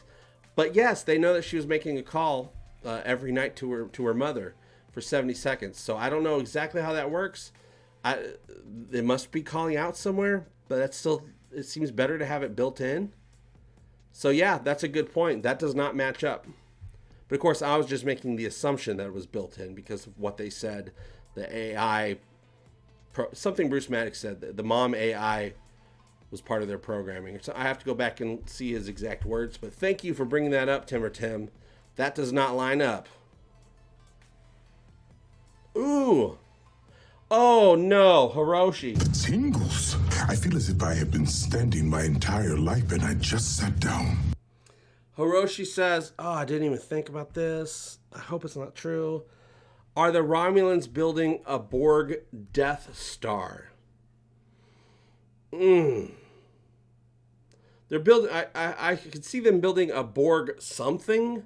They're building a Romulan something with Borg technology. Maybe they think they're building a giant weapon to kill the giant big evil. I don't know. But a Borg Death Star? I hope not. I really, really hope not. Let's stay away from doomsday devices. I know doomsday devices started pretty much with Star Trek way back in the day. No more doomsday devices, sci-fi. Please. Every damn franchise, every movie is just doomsday device, and they just get bigger and bigger and bigger. Oh, we could blow up a planet. Now we can blow up 5 planets. Now we can blow up entire systems. Oh, every Star Destroyer is a Death Star. Let's stay away from it. Damn it. Damn you, sci-fi. I wouldn't blame the writers for that one. I would just blame all sci-fi, current age sci-fi, because that's where they've gone. I hope they don't do that. But if they're building some big Borg death bringer to a giant bad guy that we don't know about, that's fine. Because that's not a doomsday device. That's a giant weapon to beat the bad guy. I hope they don't dark side 7 of 9. Yes, Asian Pirate, I am with you on that. Don't dark side 7 of 9. If 7 of 9 gets reassimilated, which is going to suck. It's going to suck. Jerry Ryan, don't leave us. Don't get all Borged up, please. But if she gets Borged up, let her be the first good Borg, the first good queen that brings us. She might make that one Borg cube. She's the queen of that hive. Separated because it's separated from the rest of the continuum. But now there's a new queen in town. The bitch is back. I hope she's a good guy Borg. Because it's her will. She's not part of the collective, right? It's what she wants. And the Borg do what she wants. So 7 is good. But yeah, I hope they don't dark side her. I'm with you on that one. What do you guys think? Would you be pretty pissed off if 7 goes bad against her will? In the game Star Trek Armada 2, you can take 8 Borg cubes and combine them to make a huge death cube. Oh yeah, you gotta have those death cubes. So yeah, they're all the cells. So you have 8 cells that become bigger. It's like, you know what that is? That's Star Trek Power Rangers, you guys, or Star Trek Voltron. Self-loathing. Just a walk in the park, Kazansky. They will have to Bruce Love bot on. They will have the Bruce Love bot on Pornhub. Oh yeah, they will. They better. They better. And on Amazon. What? Let's see.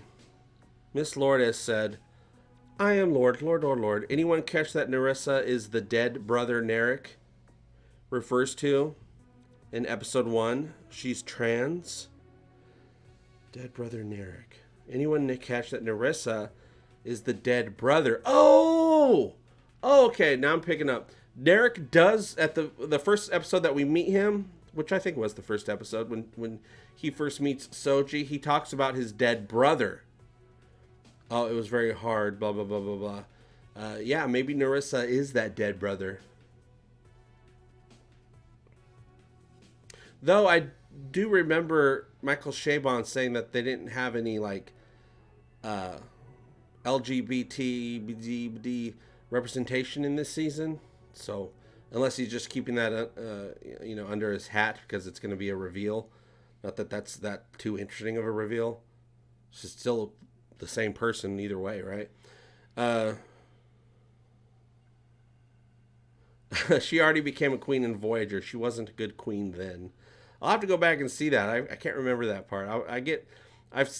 I love Voyager, but I haven't seen the last season as many times as I've seen all the other seasons. I've seen it probably at least twice, though, but it's been forever. JP, maybe Control AI is the mastermind of the synthetics attack. I think that's absolutely a possibility. Somebody reprogrammed those synths to attack, which is why the Federation, it was an inside attack that can happen again at any point, and they have no way of telling.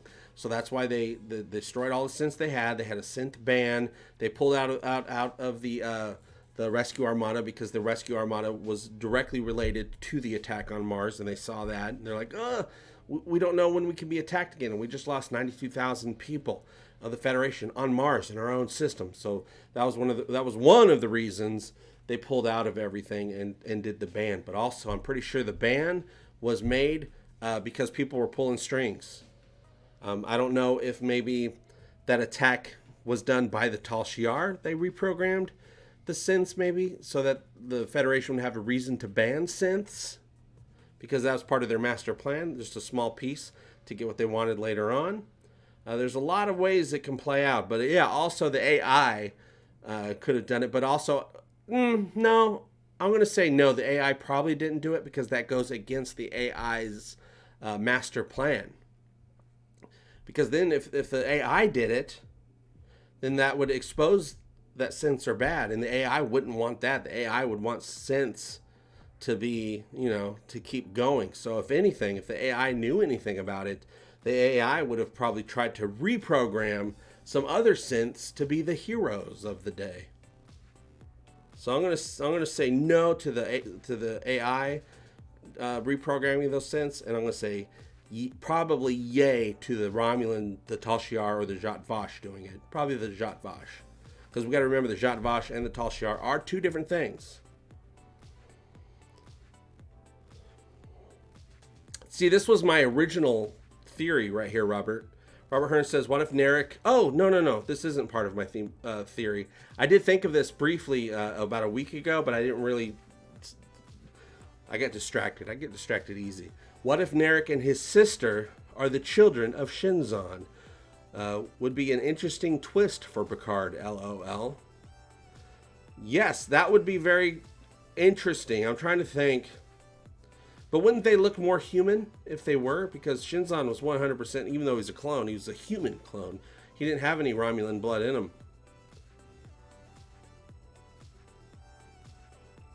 Lore did it. I think Lore's popping up at some point, you guys. Jonathan, for sure. I think Lore did it. I am Lore. Lore. Matthew Levener.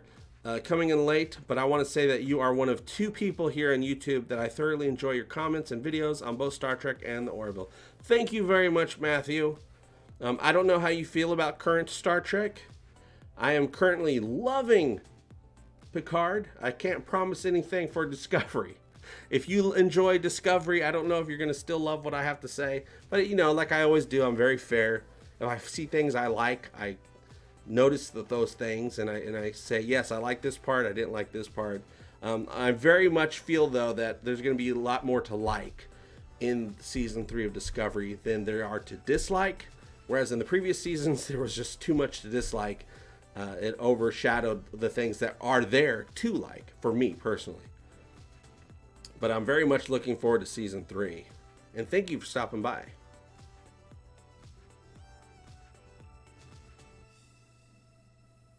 Androids could have synthesized an antidote. If you're talking about Thaddeus's disease, yes. That was one of the things. The synthetic ban actually caused Riker's and Troy's son to die needlessly. The antidote or the cure that he needed could easily have been made, but because of the synth ban, any type of work like that was outlawed. So he ended up dying. So Riker and Troy have skin in the game when it comes to what Picard is doing.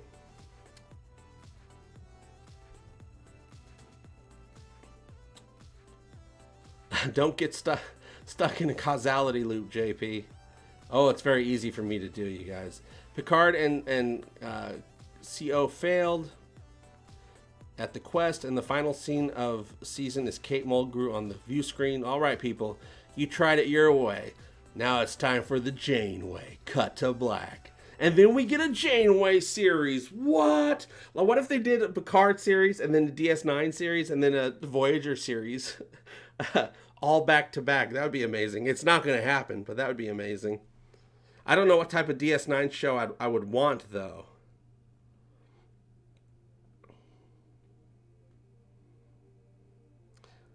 No reason to say Shinzon couldn't have done it with the Romulan. That's true. He could have done it with the Romulan. Narek and Narissa seem full Romulan, though, but also Southern Hemisphere Romulans. But I don't know. Shinzon very much had an incel, or not incel, what is it called? Insub? Whatever it was. Involuntarily celibate. Incel, yeah, incel, right? I said it right the first time. He had very much that vibe about him, didn't he? Pretty sure he wasn't knocking boots with any Remans.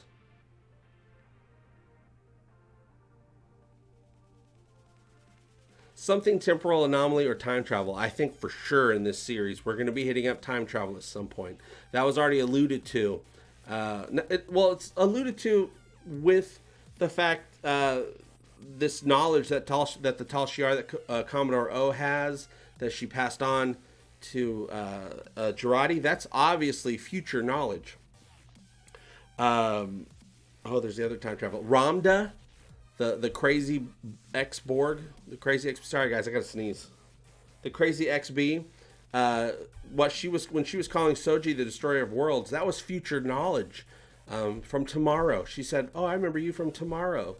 That's time travel right there. So time travel's coming up at some point. I don't know if it's travel, but we're gonna be knocking, we're gonna be bumping fists with some other time at some point.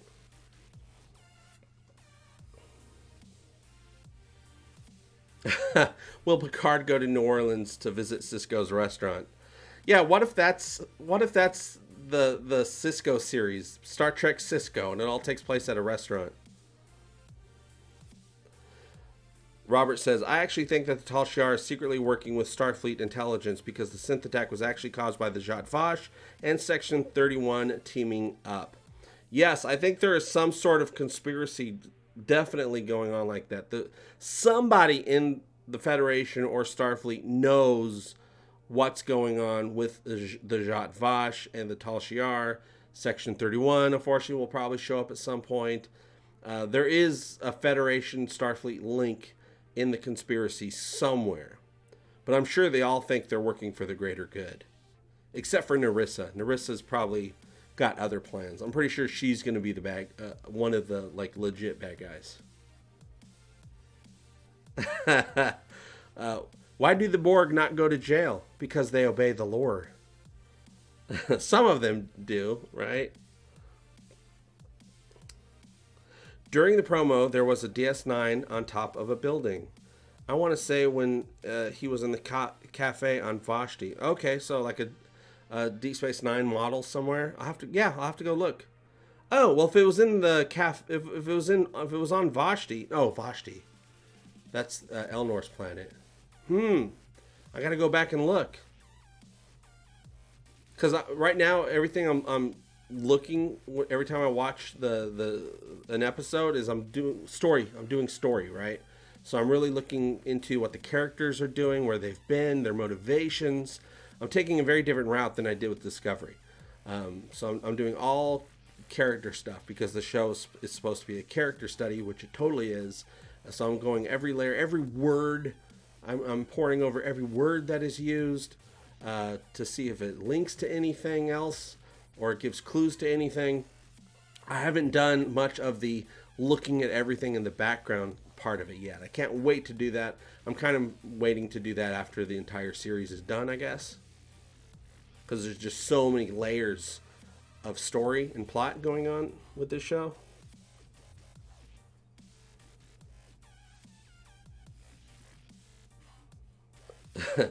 Ramda? When you said, Brian, when you said Rhoda, I was thinking of the old show. The old TV show. When Ramda... Is Ramda going crazy next week, as promised in the preview? I'll have to go back and see the preview. I saw the preview twice, I think. Did I? I have to remember. The stupid internet, you guys. I was out all day today. I couldn't believe it. I watched Picard, and then I came in here to start doing stuff. I was, as soon as I was done watching it, the internet went out. So I pretty much lucked out at that point, I guess. What if at some point, this is Asian Pirate, channel member Asian Pirate, what if at some point we see the future business end of the temporal Cold War and Picard is revealed to be future guy from Enterprise? Lieutenant Daniels, or Ensign Daniel, was it Lieutenant or Ensign? I want to say he was Ensign, maybe Lieutenant. Anyway, Daniels from Enterprise. Daniels was from the 31st century. And there was a really interesting episode of Enterprise, Shockwave, part 1 and 2, where Daniels brings Archer to the 31st century. But the moment he does, the future changes, right? because Archer wasn't there to live out those days. So Daniels brings Archer to the 31st century. Everything's destroyed. Very much like in this new season 3 of Discovery, where everything's destroyed. There's no people around, all that stuff. The Federation once was. It was no more. Not the case in this Enterprise episode. In this Enterprise episode, there never was a Federation because Archer wasn't there to help start it. So there was no Federation. There was no technology, no anything. It was that sort of thing, which is exactly my same theory of what's happening in Discovery Season 3. Discovery, they go to the future, 1,000 years, pretty much the same time length that that Enterprise or that Archer went into the future. And because they left, they run into the future that happened because they weren't there anymore. So it's a what-if universe in Season 3. The universe that we see in Season 3 of Discovery shouldn't exist at all. It only exists to Discovery because they jumped into the future, and the future changed because they left their present, right? So it's a what-if, which is great. Let them have a sliders-type season where it doesn't really affect anything else. Good. The less of any Star Trek universe that Discovery affects, the better, in my opinion. Let it just be a story on its own. Very happy about that. But yes, Picard is Daniels the whole time.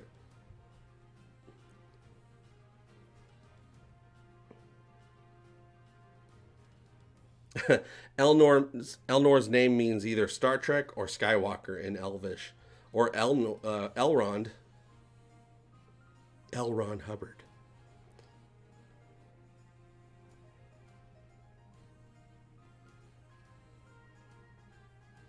Paper books in the library. That's the Enterprise episode, Shockwave. Part 2, I think, is that one. Yes, they had paper books in the library. Daniel said, there's not supposed to be any books in this library. It's supposed to be all digital. But there was paper books because that place was destroyed hundreds of years ago, back when there was still paper books. There's still paper books in Picard's time. In TNG, Picard was reading books all the time. Some technology, some things don't change. People still read books hundreds of years from now. They just don't read them today. They use audiobooks today. Which, by the way, the new Picard book that actually is part of this series, The Last Best Hope, I think it's called, is available on Audible. I'm thinking about buying it because I don't want to read the book. I'm not evolved like people in the 24th century. I'll have to watch this on the Ego Overtime Mirror. I haven't watched episode 7 yet. I got it downloaded. Oh, Bill Keith. Hello, Bill Keith. Also, go watch it. Go watch it. It's my favorite episode so far. Synopsis. Okay, good. All right. Phil Marvel says, or Marvell. Synopsis for Broken Pieces, which is next week's episode. When devastating truths behind the Mars attack are revealed. Ooh, we're going to find out what's up with those synths, you guys. Good. We're getting information now, which is why I liked this episode so much, too. It was a great episode, but we got so much information, so many questions answered. But also, every time you get a question answered, it leaves you with more questions, right? Picard realizes just how far many will go to preserve secrets stretching back generations. I hope they're going back a lot farther than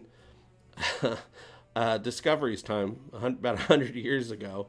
A little more than 100 years ago now at this point, I would think. Because that's generations. I hope it goes back way further than that. Let's not connect it directly to Discovery. Please and thank you. These writers have to know that it's bad to do that. But, you know, I'm still rooting for Discovery. I'm very much looking forward to Discovery Season 3. There was some things to like in Season 2. Less things to like in Season 1, but there were still a few things to like in Season 1.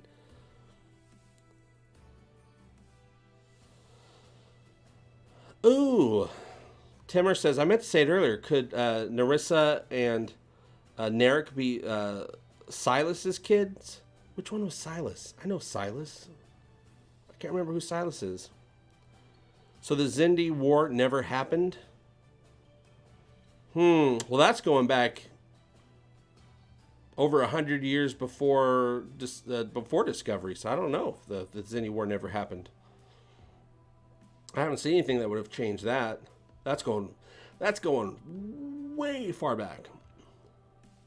First rule of temporal mechanics, which I think we are going to be seeing the temporal Cold War in season 3 of Discovery, you guys. First rule of temporal mechanics: don't talk about temporal mechanics.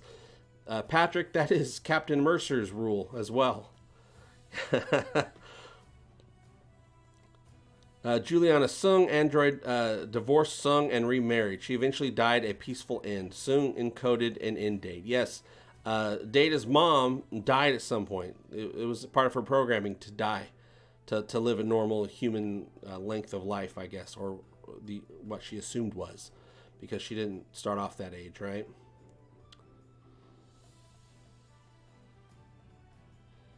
Philip Marvell, all while the La Serena's crew grapples with secrets and revelations of their own. That's talking about Dr. Girardi right there. Narissa directs her guards to capture Elnor, setting off an unexpected chain of events on the Borg cube. Well, we know Seven's going to show up and kick everybody's asses.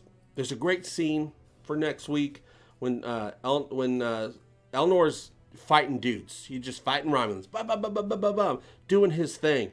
And then 7 of 9 comes in right after he's done going he instantly embraces her, and because he's freaking out, because we have to remember Elnor is a boy. Elnor is a child. He's like 17 or 18. He has no experience with killing dudes, but he's doing it left and right. He's like, he's in the middle of this just because that's his training, that's what he has to do, but this is all new to him. So the second he sees a friendly face, a woman at that, which is going to be very important to him because he was raised entirely by women.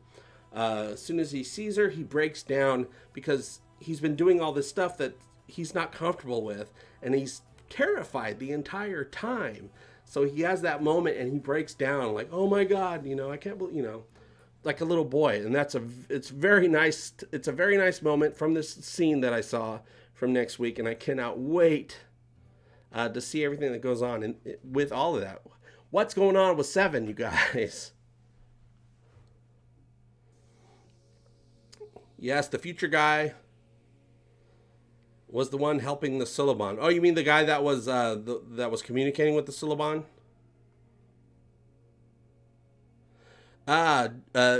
Jeroen Putman says, why did they kill Hugh and Icheb? Storytelling reasons. It gives us, the audience, something to grieve, so that we want to join the fight. If you're going to kill off some main characters, we had to remember these 2 characters aren't as main as we remember them. So they're good because we have a little bit of an emotional connection, but they're not hugely important to the Star Trek universe if they survive.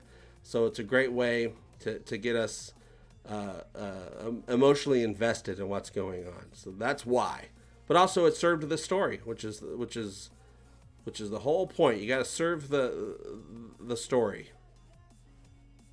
Picard is now remembering Daniels and Archer things. Yeah, because I hated to see Hugh get killed. I hated to see Icheb get killed. But damn it if I didn't get the emotions. And I'm like, let's fight. Let's do this, Picard. They can't do this to my friends.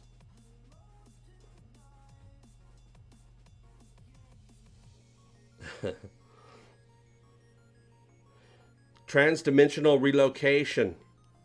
JP, do you think 7 of 9 used her nanoprobes to bring Hugh back? She might. Oh, I hope so. Because Hugh isn't quite human. He has Borg stuff in him. Borgs can regenerate. They can regenerate cubes and stuff. I assume there might be something in there with the nanoprobes. There was no problem that nanoprobes couldn't fix in Voyager. No matter what happened. If you had some nanoprobes, your problems were solved. So, I hope. That would be really cool, and it fits into what we know with Star Trek, with these nanoprobes. It might be soon enough. It just happened. 7 shows up and is able to nanoprobe the hell out of Hugh. he gets brought back, Luke Skywalker style, and we got Hugh back. I hope that's possible.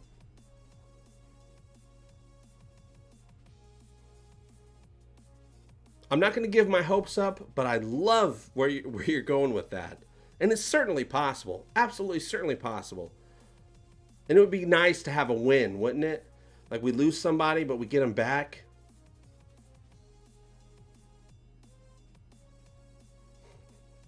Are we going to have an old-fashioned hue and cry? Hugh who? Hugh who?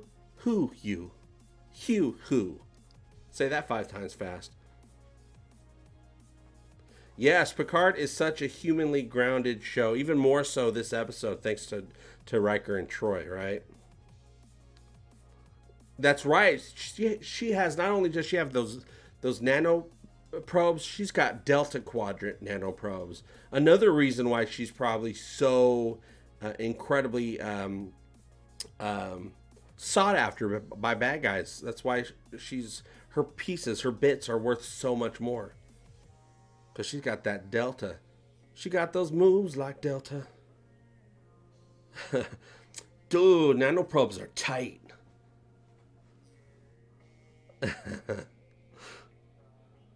Q Funk, you.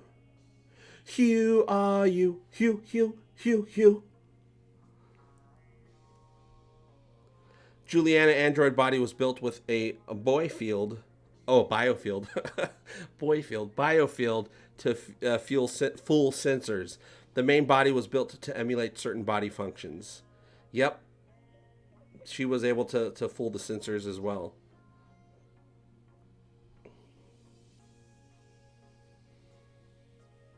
Yes, Ruby. I think that might happen. But also we have to consider that Seven only might get almost assimilated, but not quite. They save her before it happens, maybe.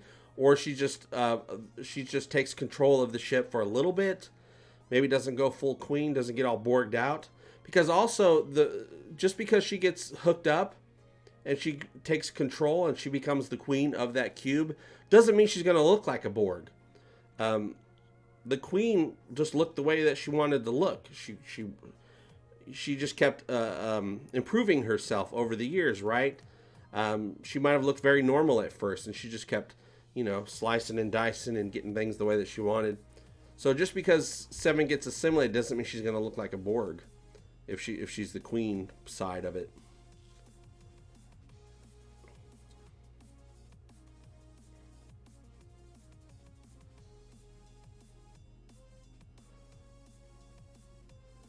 Police just tuned in. Was the Vulcan mind meld already discussed? A little bit, yeah. Commodore O, who I think might actually end up being actual legit Vulcan, but also I've seen many people in the cast refer to her as a Romulan. The Romulans, long time ago, did have the ability to do mind melds before they split off. And they probably couldn't even do mind melds very well way back then. Or, maybe they didn't have, like, religion or whatever. But anyway, the Romulans rejected Sirach's teachings, right? So they don't do mind melds. They don't do any of that Vulcan weird stuff. But that doesn't mean they don't have it in their DNA, the capability to do it. If they wanted to study it and learn how to do it, they probably could. So Commodore O, either she is a Vulcan, or she's a Romulan, which even makes more sense why she was wearing sunglasses. Vulcans don't really need sunglasses, but the Romulans are different, so they would. Doesn't mean she didn't learn how to do mind meld, because she's in charge of keeping the knowledge. She's in charge of keeping the knowledge, right? You can't just write this stuff down or put it in a personal log, right? So she has the knowledge in her, so using the mind meld is how she gets that knowledge to other people.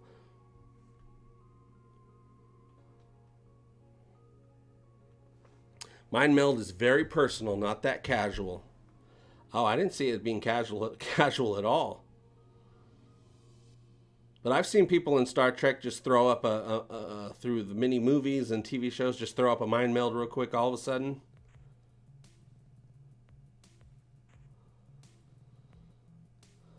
What's her nuts in an undiscovered country didn't want to be mind melted, but basically Spock forced it upon her.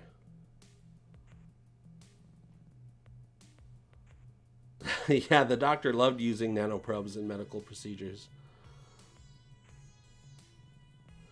How could a Romulan be an admiral in Starfleet unless she was impersonating a Vulcan? Is a Romulan. I think she's a Romulan. I more so think she's a Romulan that everyone thinks is a Vulcan. Because yes, she wouldn't, a Romulan, I don't think, unless they prove themselves, I don't think they would be allowed to be in the Federation because they're at least not a Commodore in Starfleet. Too risky, right? So I think she's impersonating a Vulcan. She has the ability to do a mind meld because she just trained herself. She has someone train her to do it because she's the one that's in charge of keeping the Zhat Vash knowledge. But yeah, I've heard a lot of people in the cast refer to her as a Romulan in interviews. I always assumed she was a Romulan pretending to be a Vulcan. I pretty much still think that. There's a possibility maybe she's a Vulcan that works for the Zhat Vash. But yeah, I've always thought of her as a Romulan. A lot of people have called her that. Yeah, the Romulans can alter their appearance. Well, as we know, anyone in Star Trek can alter their appearance. Picard altered his appearance many times. Riker, Troy was a Romulan at one point. Picard and Data were Romulans at one point. We've seen them change the way they look many times. In Enterprise, they were changing. People were changing the way they looked to fit in with alien races. Also, Narissa, I think, was human the first time we met her in episode 2, and then she was pretending to be human or something without pointy ears, and then when she came back onto the Borg cube, she had her regular ears back. Yes, Romulans lost their extra eyelids, so they wear sunglasses. Yes, that's right. That's what I figured. I figured she was definitely a Romulan because of the sunglasses, but also I was like, oh, maybe it's a funny way of her trying to be, incognito, which would be silly because she has her uniform and her stripes and all that stuff.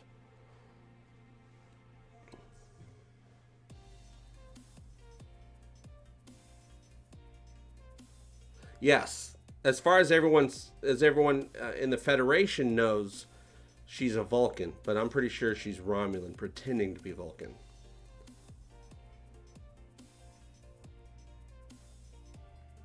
Yes, Barry. I thought Rios and Raffi had a sweet gig going on to get Blondie to spill the beans, yet Rios thought it was Raffi. Yeah, I thought her and him and Raffi were trying to trick her into spilling the beans about, having a tracker. But then it kind of felt like Rios does think that Raffi might unknowingly have a tracker because Raffi went down to Free Cloud, didn't work out, came back, whereas Girardi has been on the ship the entire time. But of course he didn't assume that she had a tracker on her the entire time before she got on the ship. I also like that they have chewable trackers so that you can track kids more easily, because kids aren't going to swallow a giant pill. They're going to want a chewable. Let's see how... Oh, I got to get going here in a minute, you guys. We got about 3 or 4 more minutes, and we got to wrap this baby up. But also, don't forget, if you want to be entered into the competition here to win both Season 1 autograph cards of Episode 2 Command Performance. We got the Caliban Zookeeper and the Furry Alien Guy, as well as all 6 base cards from that episode. Just be a patron this month. You can sign up right now or tomorrow. I'm going to announce the winner on St. Patrick's Day, Sir Patrick's Day. All you got to do is go on the post. Patreon link is down below. Go on the post that's about this giveaway. and just say hello. If you say hello on there or whatever you want to say, you are entered into the contest to win. Announcing the winner on St. Patrick's Day, and then after I announce that winner, I'm going to be announcing the contest, the giveaway for YouTube channel members. It's a little bit Orville related, a little bit Galaxy Quest related, and a little bit Egotastic swag related as well. So whichever one, if you're a YouTube official channel member or a Patreon, we got a giveaway for each of you this month. Yes, Brian, we will be on Twitch tomorrow, continuing this conversation at, what time would it be? Usual time, 3 p.m. my time, but that would be 4 p.m. Eastern time or 1 p.m. Pacific Standard Time on Twitch. The Twitch link is below. It's a live show just like this one, but we're hanging out, chilling down. I'm sitting down a little bit. We're just talking about Picard, the Orville, anything else you want to talk about, and we just hang out, have a good time, listen to sweet, chill tunes.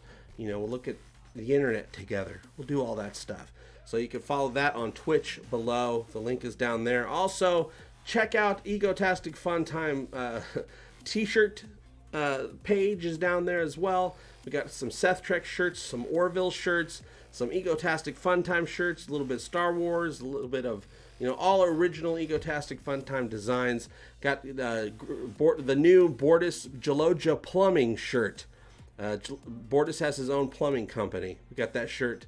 The links are down below, you guys. All links help support the channel if that's something you're interested in doing. Thank you very much, Aquatunes, and I want to thank all you super chatters for helping keep the lights on here. We only have three more Picard live shows left. I got to do the review here in a day or two. I'm going to start working on it tomorrow. Hopefully we'll have it ready tomorrow, but we're going to do the live shows, so maybe not. Hopefully we'll have it up by Saturday. I was a little late with the last review.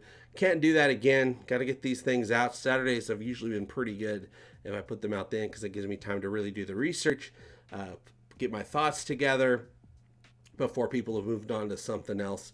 And then we're going to get back into the Orville, you guys, and then we're going to await for season 3 of Discovery to figure out what the heck we think about that damn thing. When's it going to air? We don't know. It says very soon. I am looking forward to it, but I know I'm not going to love it like I am the Picard series, but I'm hoping to like it enough, because I don't know if any future Star Trek show is going to be as good as this show. I just don't see how it possibly can, but hopefully there'll be decent shows. We'll have to wait and see. But I want to thank you guys for everything, and if we're going to end this stream, we're going to end it right, all right? So, okay, that's it. That's all I wanted to talk about today, and I talked about it. Star Trek Picard Episode 7, NEPENTHE. We got Riker. We got Troy. We got Kestra. We almost had Thaddeus, but that dude gone. Maybe they'll have him pop up in a prequel at some point. What did you guys think of the latest episode of Picard? Are you looking forward to episode 8? 3 more episodes, and we're done with Picard for a long while. And I'm going to miss the old man. I'm going to miss old Baldy. You can let me know what you think by joining the conversation below. And click on that stuff down there. I'll see you very soon. And as always, I hope all your times are Egotastic Fun Times. Love you. Bye-bye. Egotastic fun time, we're gonna have a great time. Egotastic fun time, give me all your money. Give him all your money. You will find me funny. I love money. Give me all your money. Give me all your money. Give me all your money. Give me all your money. Shut up, Wes.